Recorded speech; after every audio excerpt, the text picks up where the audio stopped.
Akkam jirtu daawwattoota keenya oduu qabannee dhiyaannee jira. Oduu har'aa isinitti himuun kan isin waliin turu an Itichaa Guddataati. Barattoonni yuunivarsiitii Bulee Horaa loltoota agaaziitiin hidhamaa fi ukkaanfamaa jiraachuun himame. Gabaasa dabalataaf Usmaan Hukume. Jiraataan magaalaa Bulee Horaa tokko akka nuuf himanitti aduu kibxataa darbe ture. Barattoonni lama doormii isaanii itti baratan keessaa loltoota agaaziitiin qabamanii hidhamuu dubbatan. Laggasaa jedhama tokkoffaan inni injinaringii waggaa tokkoffaadha. Bakkeen ammoo nuti addaamu jedhama. Innis akkaawuntingii waggaa tokkoffaadha. Guyyaa 27 guyyaa kibxata doormiin isaaniitti ganama subii osoo ijoollee lafaan ka'in doormii itti qabsanii seenanii asii poolisiin gidduu akkasitti fuutee eeggatu yommuu waggaatti kennamu jedhamee haasa'u. Barattoonni kun godina Horroo Guduruu Wallaggaa mana barumsaa sadarkaa lammaffaa Kombolchaatti barataa kan turanii fi bara kana ammoo gara yuunivarsiitii Bulee Horaatti ramadamanii barataa jiran. Haa ta'uutii mormiilee kanaan dura godina isaanii keessatti geggeeffamee ture keessaa harka qabdu jechuun shakkiidhaan kan isaan amma hidhaman. Barattoonni kun shakkiidhaan haa hidhaman malee mormiilee jedhamu keessaa wanti isaan harka qaban hin jiru jedhan. Horroo Guduruu magaalaa Kombolchaatti baratanii dhufanii beeku. Achirra ammoo akka waan gaafa dhihoo hiriirri asinjaa ture hin jiru hiriirri gidduutti naannoo Oromiyaa keessatti yaa'anii sun akka waan gaafa ijoolleen sun waa balleessu ganaallee jedhanii gandarra ijoolleen sun ammoo argamuu qabdu jedhanii achirra baajata baasanii poolisa erganii asitti ijoollee sun akka qabantu jedhanii poolisiin as dhufe waraqaa agaazitti kennee akka qabantu jedhanii lamaanuu akkasuma qabamaniiti hidhamanii fidaa jedhaman magaalaa Bulee Horaa keessatti fidaa jiran waajjira poolisa. Barattoonni kun wayita ammaa waajjira buufata poolisii magaalaa Bulee Horaatti hidhamanii dararamaa akka jiranis nutti himanii jiru. Barattoota hidhaman kanaaf barattoonni hafan ammoo nyaata geessuufis ta'ee deemanii isaan ilaaluu hin dandeenye jedhan. Sababnis loltoonni agaazii akka barattoota kana namni kamuu hin ilaalle ugguranii jiran. Wayita loltoonni agaazii kun doormii barattoota humnaan cabsanii itti seenuun barattoota kana ukkaamsanitti barattoonni hagi tokko foddaa irraan utaalanii bahanii jiru. Isaan keessaa barataan tokko haga ammaatti achi buuteen isaa wallaalamuu namni kun dubbatan. Tokkommoo mucaan tokko yeroo isiin dhuftee doormitti balbalatti qoqqootu makkootirraan torti sadarkaa lammaffaarraan gara biraatiin jalaa utaalee jalaa bu'ee fiigee darbee eegas yommuu qaqqabdee fayyootiin ammoo agootee bakka bu'ee as bu'ee isaan arge hin deebine eegas mucaan sun askeessallee hin jiru ammoo gandalletti hin galle jedhanii bakka kana bu'ee isaan garre eegas. Akka namni kun jedhanitti erga barattoonni ukkaanfamanii fudhatamanii booda mooraan yuunivarsiitii Bulee Horaa loltoota meeshaa waraanaa hidhataniin eeggamaa akka jirus nutti himanii jiru. Godina Jimmaa gandoota baadiyyaa iddoowwan garagaraatti manneen hidhaa mootummaa wayyaanee gurmuu qeerroo godinichaan barbadeeffamaatti jiraachuu jiraattonni godinichaa OMN'tti himanii. Jiraataan godina Jimmaarraa dubbisni akka jiranitti mootummaan wayyaanee lammiilee biyyattii sarbuudhaan tooftaa ittiin shororkeessuuf fayyadamu keessaa hidhaan isa tokko akka ta'edha. Gaafa guyyaa torba gaafa arbii galgala gaafa guyyaa 28 qeerroonni waliigala Jimmaa aanaalee adda addaa keessatti manneen hidhaa uummanni Oromoo keessatti dararamaa jiran keessa irratti tarkaanfii fudhatee ture. Fakkeenyaaf aanaa Mancoo Gandaa Koddaa jedhamutti manni hidhaa uummanni Oromoo itti dararamaa ture. Bakki jaalleewwan wayyaanee walgahii itti gaggeeffatan qeerroo waliigala Jimmaatiin barbadaa'ee jira. Maannaa Geendeedhaa fi manni hidhaa tokko barbadaa'ee yaadaaf kana galgalaa.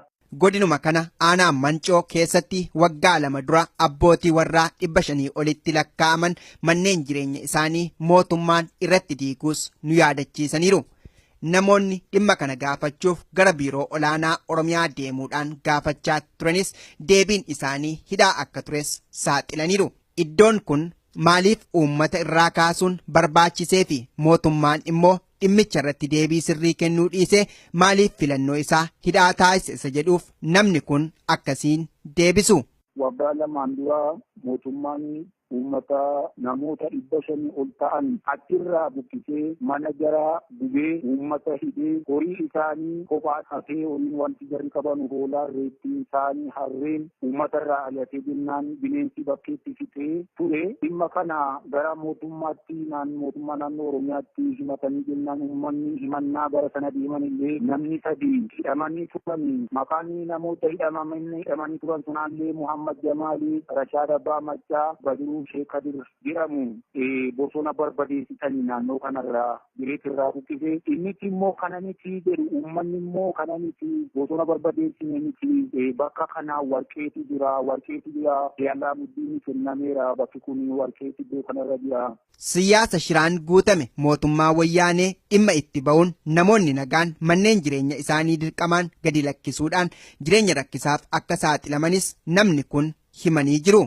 Uummanni siraa buqqaa garuu achi buutee isaa hin dhabame inni kaan biyyaa bahee inni kaan hojii jedhu faffaca'ee inni kaan iddoo manni booyyuu hin dadhabame miidhamee ture manni dhaabeen dadda barbadaa'e kunillee nama waa'ee dhimma kanaa dubbatu iddoo kanatti hiinaa iddoo kanatti adamnaa iddoo kanatti tarkaanfii irratti fudhannaadhaaf ijaarame manni dhaabeen dadda barbadaa'e kana fakkaata jechaadha. Warqeetu jira jedhanidha naannoo sanarra warqeetu jira uummanni warqeetu argamu. Naannoo kamidha naannoon isaa eessatti? Naannoon sun naannoon warqeen argamu jedhamu oddoo Guutummaa godina Jimmaa keessatti nageenyaaf tasgabbiin akka hin jirre kan nuuf himani namni kun mootummaa wayyaanee immoo labsii yeroo muddamaa sababa taasifachuun hidhaa fi reebichi akka maleen lammiilee nagaa irratti dararaa raawwachaa akka jirus dubbataniiru. Poolisoonni Liyyuu Hayil godina Harargee ba'aa magaalaa Miinootti imaluudhaan lammiilee miidhaatti akka jiran himame. Usmaan Hukumee gabaasa qaba. Poolisoonni Liyyuu Hayil kun raayyaa ittisa biyyaatiin gargaaramanii gara aanaalee godina Harargee bahaatti bobbaafamuu erga jalqabanii turaniiru. Keessumattuu tibba kana keessa aanaa Qumbii magaalaa Minoo weeraruudhaan tarkaanfii ajjeechaa namoota nagaa irratti raawwatanii turan. Tibbuma kana namni tokko yoo ajjeefamu namoonni 6 ammoo poolisoota kanaan madaa'uu isaanii gabaasuun kenna kan yaadatamudha. Ammas miidhaa hammeenyaa uummata irraan ga'uuf jecha gamasitti bobbaafamaa kan jiran yoo ta'u jiraattonni ammoo qaama birmatuuf dhabuudhaan haalaan yaaddoo keessa seenuu dubbatan. Waraana isaan as guuru jiranii gammachuu takka hin qabnu mootummaan nu gammachuu jirtu nuti uummata isaan mootummaadha nama mootummaa Itoophiyaa kanaan warraatti ittiin kana nu garmanii gaa'e meeshaa fi hanga ni qabanii nuti gaamma haala sodaa addaa keessa jirra. Kanneen meeshaa waraanaa hidhatan araddaalee aanaa Qumbii jala jiran hedduu keessatti bobbaafamuu himanii haa ta'uutii guyyaa kaleessaa fi har'aa dhukaasa hin eegalle jedhan tarii jiraattota miidhuuf jecha aanaa isaanii weeraruu yaaddoo qaban ibsan. Ammaaf jechuun walitti dhoofne malee waluma dura jira jechuun nuti amma isaanis nutti wal guurratanii lafa araddaa gaara leencarra jira gaara leencarra wal guuran amma aradduma Oromiyaa keessa jiru jechuudha amma. Hidhattoonni kun guyyaa dheengaddaarraa jalqabanii konkolaataa 4 oliin magaalaa Jijjigaarraa fe'amanii daangaa Oromiyaa humnaan cabsanii seenaniiru jedhan.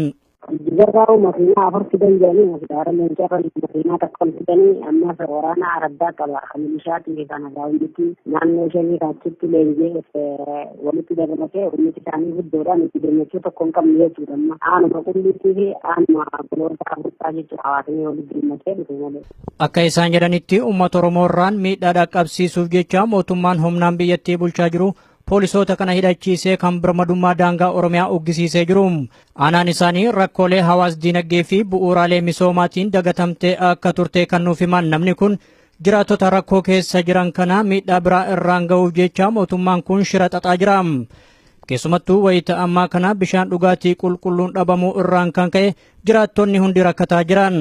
Dabalataan ammoo poolisoonni Liyyuu Hayil daangaa isaanii waan weeraraniif jiraattonni hundi yaaddoo jabaadhaan liqinfamaniiru jechuun dubbatan. Akka bishaan jiranii lafti roobni jiru haala hamaa keessa jiran haala rakkoo addaa halkan daggala dullaa bosona keessa jechuudha eeguuf jecha amma guyyaa ta'u waardiyyaa irraa keenyee bakka jira wal guyyee akka birootiin takka jiranii tokko haala rakkoo hamaa keessa jira jechuudha. Manguddoota Oromoo 11 godina Arsii Lixaa aanaa Adaabbaatti loltoonni wayyaanee ilmaan keessan dhiyeessaa jechuun hidhaatti sarbaa akka jiran himame. Akkasumas waajjiraalee kana dura balaa abiddaatiin barbadaa'e ijaaraa jechuun namoota nagaa hiraarsaa akka jiranis jiraattonni OMN'tti himani. Ammas Usmaan Hukumee gabaasa qaba. Loltoonni Agaazii ammas guutummaa aanaa Adaabbaa keessa naanna'uun namoota nagaa qabanii hidhuu itti fufanii jiran. Loltoonni kun dargaggoota adamsanii hidhuun hanqannaan manguddoota hawaasa isaanii biratti jaalalaa fi kabaja olaanaa qaban mana hidhaatti guuraa akka jiran jiraattonni OMN itti himan. Guyyaa dheengaddaa ganda Gadeedoo jedhamu keessaa manguddoota umriin gaheeyyii ta'an 11 qabanii hidhuu kan nuuf himan jiraataa aanaa Adaabbaati. Ana dabbaa kan dagadeetu irraayi. Hayyoota sila biyyoonni hin qaban jedhanii biyya kana akkaman Dayaan Saburu, Sheekh Usmaan Fatoo, Hajar Dallaa Fatoo, Ibrahim Aloo, Taahir Muhammad Hussein, Leencoo Hiikoo, Muhammad Umar. Manguddoonni uummata isaanii biratti dhageettii qaban kun wayita ammaa buufata waajjira poolisii magaalaa Adaabbaatti hidhamuu nuuf himanii jiru. Sababa manguddoonni kun itti hidhamuu danda'aniif kibxata darbee loltoonni agaazii uummata walitti qabanii walgahii gaggeessaa turan. Ijoon walgahii isaanii waajjiraalee kana dura balaa ibiddaatiin barbadaa'an ijaaraa kan jedhuu fi kanneen balaa kana dhaqqabsiisan dabarsaa kennaa jechuun akka ta'e ibsame. Haa ta'u malee manguddoonni kun rakkoo dhalate kanaaf ilmaan keenya itti gaafatamuu hin qaban jechuun mormatan. Kanarraa ka'uun loltoonni kun manguddoota kana mana hidhaatti ugguruu dubbatan. Guyyaa keessatti asuma walgahii walitti qabaniituma walgahii keessa bakkuma walgahiitti warroota maqaa osoo hin beekamiin maqaan kenname warroota waajjira gurri baasaa jedhanii isaan kanneen manguddoo biyyi qabdu biyyuma keessa waamanii maqaa waamaniituma guuranii jedhanii. Akka isaan dubbatanitti manguddoonni kun yakki isaan uuman tokkos hin jiru jedhan. Sirni cunqursaa kun namoota hawaasa isaanii biratti kabajaa qabanii fi kanneen saba isaaniitiif quuqaman duuchaan hidhuu irratti bobba'ee jira jedhan. Wanti wanti keessaa qabanillee hin jiranii dargaggeessi fidaa sababa jedhamu. Hinjinni jedhanii isaan dargaggeessa jechuun hin jiru dargaggeessa kanneen gurra kanneen ammoo jechuun warroota gaafa waajjirri gubate jechuun wajjin hirmaatanitti biraa fuudhanii uummata hin kennin jedhanii. Kana raawwachuun sirna kanaa sodaa fi jibbiinsaa uummata Oromoo irraa qabaachuu ifatti kan agarsiisudha jechuun namni kun dubbatanii jiru.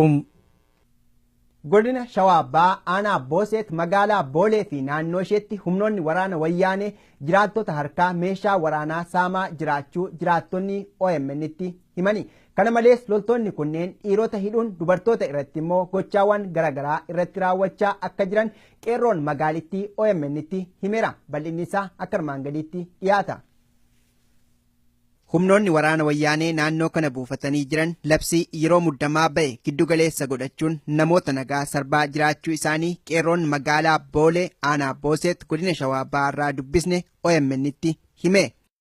Waraanni agaazii uummata keenya garmalee darraa jira jechuudha. Maasitti fakkaate meeshaa waraanaa garmalee sassaabaa jiran yeroo ammaa kana gandoota baadiyyaa irratti deemanii. Mootummaan wayyaanee milishoota meeshaa waraanaa hidhachiisee shakkii isin deeggartoota adda bilisummaa Oromoodha jedhuun meeshaa hidhannoo hiikkachiisaa jiraachuu kan nuuf hime qeerroo dubbisne kanadha. Kana malees namoonni naannoo kana jiraatan horsiisee bultoota waan ta'aniif dhuunfaadhaan meeshaa hidhannoo haa qabaatan malee duulli meeshaa waraanaa hiikkachiisuu isaan irratti gaggeeffamaa akka jirus qeerroon magaalaa Boolee kun eeree jira.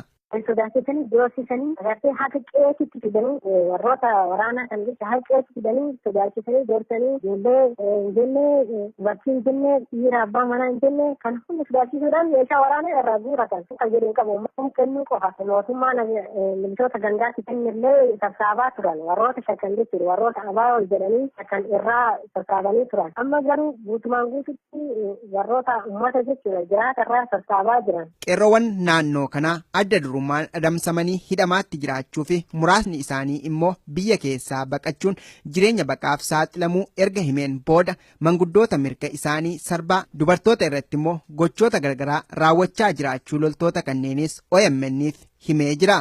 Maal jedhee isa kana nama reebu akka naannoo keenyatti jiraachuun yerootti sodaachisa. Eenyu akka qabamu eenyu akka miidhamu tumamu beekamu jechuudha. Haadhafi sodaa guddatu qeerroo hidhanii gaggeessaniin booda kan isaanii deeman manguddoota garmalee miidhaa dararaa hidhatti guuraa jiran yeroo ammaa kana jechuudha. Dubartoota gudeedaa dubartoota keenya maal godhan sitti fakkaata warra magaalaatti jechuudha. Dubartoota guyyaa qabanii lakkoofsa irraa fudhatanii mana teessisni itti barreessanii waan akkanaan ta'in yoo adda kanaan ofiin adabanii kaantii birootti irratti fudhatama jedhanii sodaachisanii shamarran keenya gudee jiru naannoo keenyatti jechuudha. Aanaa ollaa isaanii kan taate aanaa Jajuu godina Arsii keessattis humnoonni waraanaa kunneen miidhaawwan garaagaraa jiraattota irratti dhaqqabsiisuu bira darbanii hidhaa jiraachuu isaanis maddeen odeeffannoo keenya nuuf himanii jiru. Qondaaltonni OPDO mormiin biroo akka hin uumamneef jecha karaa asfaaltii isiniif galchina jechuun jiraattota godina Arsii aanaa Roobee sossobaatti akka jiran himame. Haa ta'u malee jiraattonni namoota keenya ajjeefaman gumaa baafanna malee misooma keessan hin barbaannu jechuun ifatti mormaa jiraachuu dubbatani. Usmaan Hukumee waan qindeesse qaba. Lammiileen nagaa duuchaan hoomaa waraana biyyattiin ajjeefamuu hidhamuu fi biyyarraa ari'amaa osoo jiranii qondaalonni OPDO bu'uuraalee misoomaa isinii babal'ifnaa jechuun bakka adda addaatti uummata hawataa jiran. Kana karoorfachuun isaanii akka uummanni Oromoo mormii hin geggeessineef ta'uunis ibsamee jira. Jechi bu'uuraalee misoomaa babal'ifna jedhamu kun godina Arsii magaalaawwan Roobee, Habee, Balee, Seeruu, Addeellee fi bakka garaagaraa keessatti jiraattota walitti qabuun mariin geggeeffamaa jira. Haa ta'utii jiraattonni bakka maratti sirna kana hadheeffataa jiran akka jiraataan aanaa Roobee jedhanitti osoo lubbuun lammiilee hedduu loltootaan darbaa jiru misooma jechuun sirna kana lubbuu ummatichaaf dantaa dhabuudha jedhan. Abbaan biyya kibbee yeroo darbe aanaa reebiratti magaalota aanota xixiqqoolee walitti qabuudhaan kanneen akka magaalaa Habee, Addeellee, Balee, Seeruu walitti qabuudhaan waadaa karaa ishee tolchinaa yeelan kaasinaa jechuudhaan uummata goyoomsa ture. Isa kana garuu uummanni illee fudhannee akka goyoomsuu akka yaa'u sanaanitti kan birallee dhagaa bu'uura jedhee takka deesskaa'ee deemee dhagaa isa harree isaa irratti akkasuma harree natti jedhee namoonni dubbatu illee hin jira. Kanaaf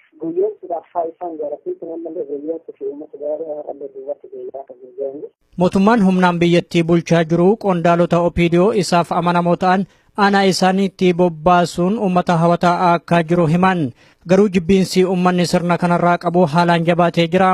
Uummata kana sossobachuun mootummicha ammas mormiin biroo ka'uu mala sodaa jedhuun akka ta'es dubbatan.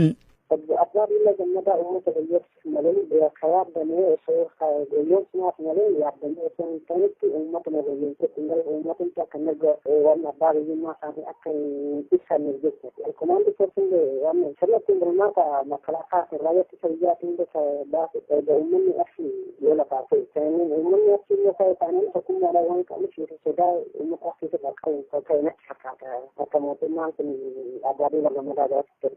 Akka jecha nama kanaatti sirni waan qabee dhiisu wallaale kun karaa tokko labsii yeroo muddamaa labsachuun jiraattota bahaaf gala dhoorgaa jira.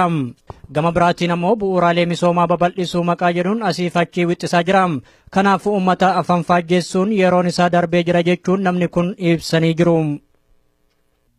Sirna mootummaa dargii keessatti sadarkaa ministeerummaa adda addaa irratti hojjechaa kan turan obbo Tasfaayee Dinqaa dhalatanii umurii isaanii ganna 77tti muddee bara 2016 USA kutaa biyya Virgiiniyaa keessatti du'aan addunyaa kanarraa boqotanii abdii fiixee gabaasa qaba.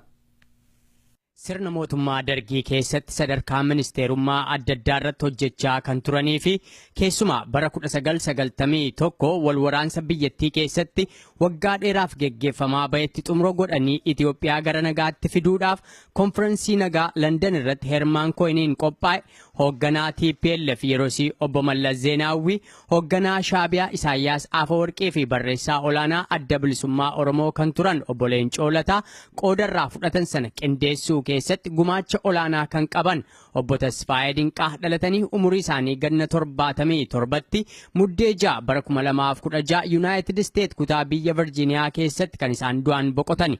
Bara 1939 magaalaa Amboo keessatti kan dhalatan obbo Tasfaayee Dinqaa hanga Itoophiyaa gadhiisanii ba'anitti sadarkaa ministeerummaa garaagaraa irratti kan hojjechaa turan yoo ta'u erga biyyaa ba'anii boodas baankii addunyaa dabalatee ejensii garaagaraa keessatti sadarkaa olaanaatti itti gaafatamummaan nama hojjechaa turanidha. Dhaabbata Global Coalition for Africa jedhuufis gorsaa gameessa turani. Obbo Tasfaayee Dinqaa bara 1989 hanga 1991tti ministeera hajaa alaa Itoophiyaa akkasumas gara xumuraa irratti ammoo muummee ministeera biyyattiis turaniiru. Pirezidantiin yeroosi koloneel Mangistuu Hayilamaariyaam yoo aangoon harkatti laaffachuu jalqabdu namoota dippiloomaasii fi araara irratti dandeettii qaban gara aangoo olaanaatti fidanii namoota muudan keessaa tokko obbo Tasfaayee Dinqaa turani. Obbo Abdiisaa Arraagaa'u Dinqaa ilma obboleessa obbo Tasfaayee Dinqaati. Abbaan obbo Abdiisaa obbo Arraagaa'u Dinqaa qabsoo bilisummaa Oromoo keessatti kan wareegaman. Obboleessi Abdiisaa Baqqala Arraagaa'u immoo hidhattoota mootummaa wayyaaneetiin kan ajjeefaman. Obbo Abdiisaa Arraagaa'u waa'ee wasiila isaanii obbo Tasfaayee Dinqaa akkana jedhu otoo isaan Kaanaadaa irraa awwaalchaaf gara Virgiiniyaatti imalaa jiraniin dubbise. Wasiilli koo dhugaadha. Wasiila koo abbaa koo faana wal bukkee qabeessan sitti muutu irraa hiikaa guddaa sii kenna jedheetan yaada.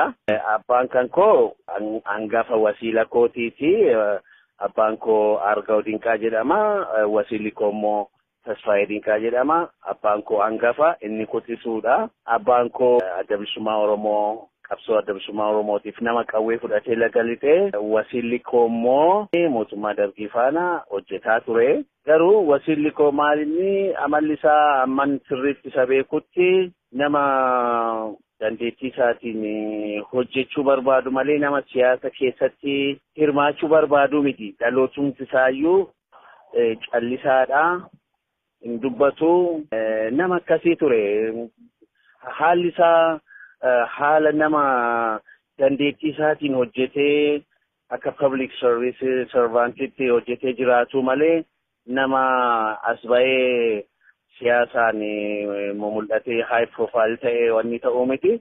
Haa ta'u malee dhumarratti gaajaa inni nama hundumaa keessaa giddugaleessa ta'eef namas immoo warri bara sana aangoo qabatan hundumtuu kaan isaanii nama ajjeesaniitu aangoorra ba'anii inni immoo waan akkasii keessas nuti dhageenye amma beeknutti ijaa inni nama giddugaleessa ta'eef iyyi dhumarratti daqiiqaan 15 aangoo sana iyyuutti kennanii jechaadha. Aangaa'ota olaanoo mootummaa Dargii sirna amma jiru keessatti hin himatamin hafan keessaa nama tokkodha obbo Tasfaayee Dinqaa.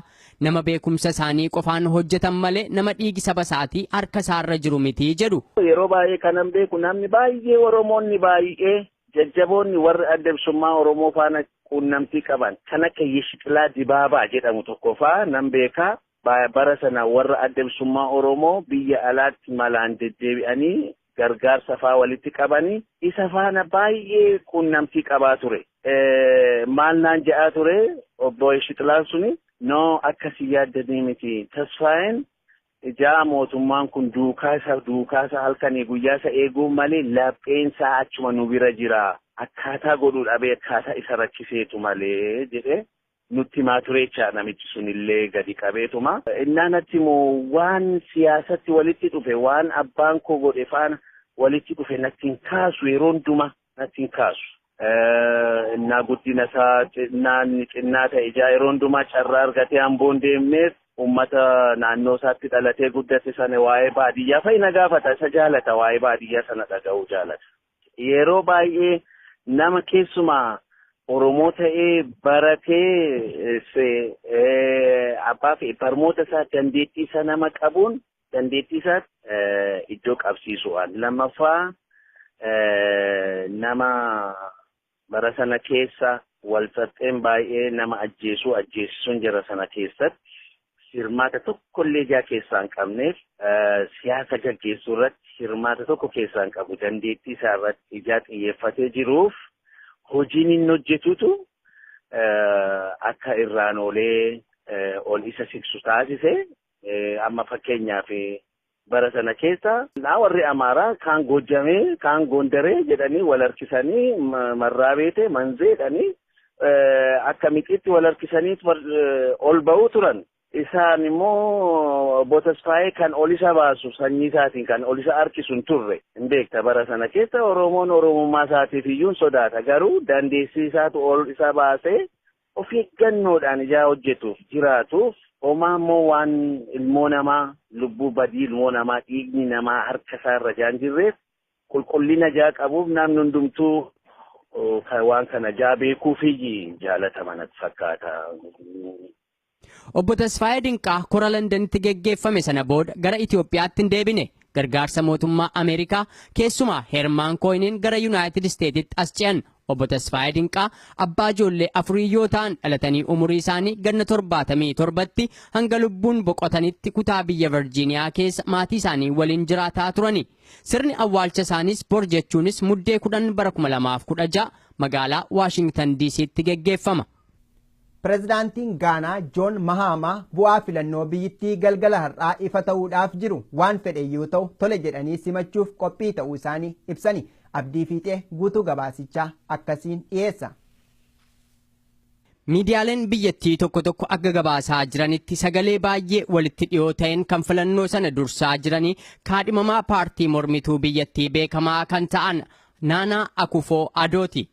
Koomishiniin filannoo biyyattii kamisa har'aa meeshaan elektirooniksii ittiin sagalee lakkaa'an isaan namoota qabiyyee elektirooniksii irratti fuulleffachuun hanna raawwataniin hubamus akka harkaan lakkoofnetti eenyu filannoo sana mo'achuu akka danda'u hubannee jirraa jedhu. Haa ta'u malee nama mo'achuu mala jedhan sana ifan goone.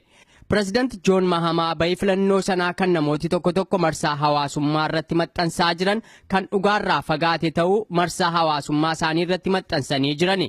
Filannoon har'aa kun nu gammachiisus nu gaddisiisus bayii isa dhumaa tole jennee amannee ni fudhannaa jedhu Joon Mahamaa. Miseensa paartii Koongiresii Dimokiraatawaa biyyoolessaa NDC kan ta'an Joon Mahamaa morkataa isaanii paartii mormituu keessaa ta'an Naanaa Akufoo Adoo waliin falmii jabaa keessa jiru. Bayin filannoo sanaa har'a galgala ifa ta'uudhaaf jira. Mahamaan marsaa lammataa bulchuuf Adoon ammoo marsaa jalqabaa mo'achuuf kan dorgomaatti jirani. Filannoo bara 2012 irratti namni injifatan Joon Mahamaa dorgomaa isaanii har'a Akufoo Adoo caalmaa sagalee 300,000 gadiitiin ture kan injifatan. Akufoo Adoo filannoo bara 2008 fi bara 2012 irrattis dorgomanii injifataman. Naajeeriyaa keessatti boombii of wareegdotaatiin namoonni 30 ta'an ajjeefamuun himame. Madda waraana biyyittii wabeeffachuun akka BBC'n gabaasetti mudannoon kun kan raawwate kaaba bahaa biyyittiitti. Abdii Fiixee gabaasa BBC qindeesseera. Balaa lubbuu namoota 30 galaafate sana kan dhaqqabsiise shamarran lamadha. Boombii ofitti hidhanii erga gabaa gidduu seenaniin booda ofiis wareegamanii isaan kaanirras balaa du'aaf madaa dhaqqabsiisanii jedha. Naayijeeriyaa keessatti yeroo garaagaraa of wareegdotaan balaa akkanaa dhaqqabsiisuun kan beekamu Bokkuu Haraamiin ta'us haga ammaatti garuu balaa sanaaf gareen itti gaafatamummaa fudhate tokkoyyuu hin jiru. Kanneen du'aniin alatti namooti hedduun madaa'aniiru jedha BBC'n ammoo. Dubbi himaan waraana Naayijeeriyaa Meejar Badaree Arkintooyyee madda oduu AFP'f akka ibsanitti kanneen lubbuun darbaniin alatti namoota baay'eedha kan balaa sanaan miidhame. Shamarran kun kan balaa kana dhaqqabsiisan gabaa midhaaniif uffataa gidduutti. Naannoon kun Madaagaalii jechuudha ji'oota dheeraaf kan to'atamtee turte isaan milishoota Bokkuu Haraamiin yoo ta'u kan isaan hidhattoota mootummaatiin dhiibamanii ba'anis waggaa darbe keessa ture. Naayijeeriyaa keessatti naannoleen Bokkuu Haraamiin to'atamanii turan hedduun isaanii yeroo ammaa beelaan hubamaatti jiru akka BBC'n gabaasetti. Naannolee Bokkuu Haraam to'atee ture kana keessatti lakkoobsi namoota beelaan miidhamaa jiranii 120 yoo ga'u kanneen keessaa 75 kan ta'u daa'immanii jedha. Hayyeen daawwattoota keenyaa oduun har'aaf qabannee dhiyaanne kanuma oduu har'aa isinitti himuun kan isin waliin ture an Itichaa Guddataati. Sagantaalee OMN biroo waliin turtii gaarii.